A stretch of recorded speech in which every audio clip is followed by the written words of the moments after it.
Currently, the mid-cap valuation have been concerned for many distributors and investors.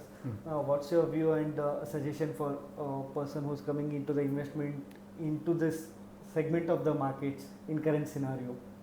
Sure, I know it will be the top of the mind for many, especially in this phase of market where we've had a great trend for almost more than 3 years now.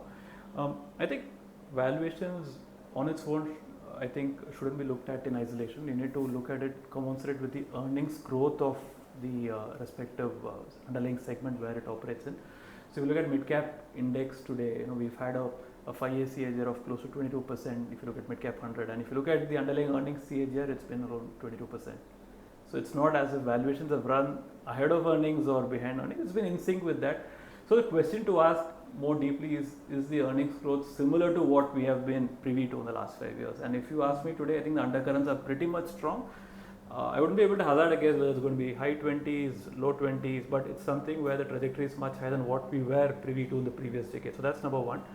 Second is we are in the cusp of a cycle today where the investment is now being led by the private sector and all the newer areas. So the first leg of investments have been led by the government. In the last 3 years, we've seen Atmanirbhar, localization, and a host of investments supported through the fiscal.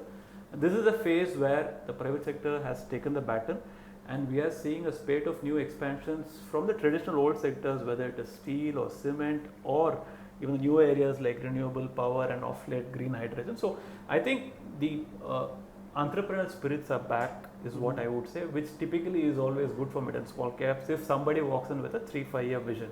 So don't ask me for a 1 year call, but if it's on a 3-5 year journey, I think this is a phase where we are seeing the animal spirits come back from the business fraternity, which in way is always pro investor when he comes in this phase of market. That's number one.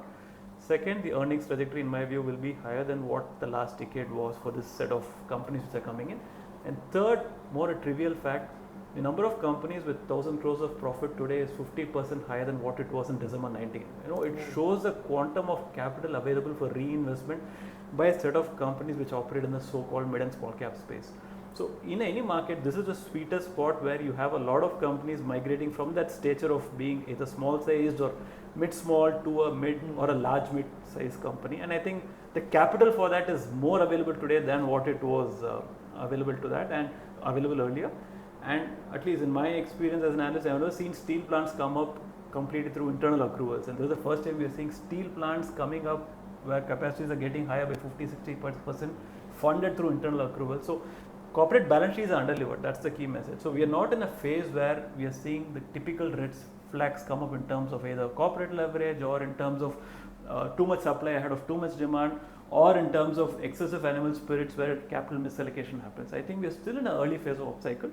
So any investor who comes into the 3-5 year journey, I think I would still think mid and small cap hold a lot of positive optimism for their investments if you were to look at with that kind of a horizon. Yeah, and do you also consider any, say, upcoming new businesses, business models which have been getting listed in the market? Yeah, lot of new verticals are coming. We never had platform companies 5 years back, and today you have a host of companies already in, and there's a lot more in the pipeline, right? And there are new verticals like semiconductors or batteries, advanced battery companies, and you have newer segments like renewables, which are opening up in India, which should be a bigger segment 5 years down the line. I think all these newer verticals would find investor attention as they prove their business model and start tapping public markets. I think we are in that phase where we just started with a handful of companies in the last 3 years, and you've seen that in logistics as well. And more to come, I would say. There are more to come, and where investors will probably then understand these models much better, which have already been proven in other markets outside in developed countries. I think it's going to be fascinating for these companies when they come to markets. Okay.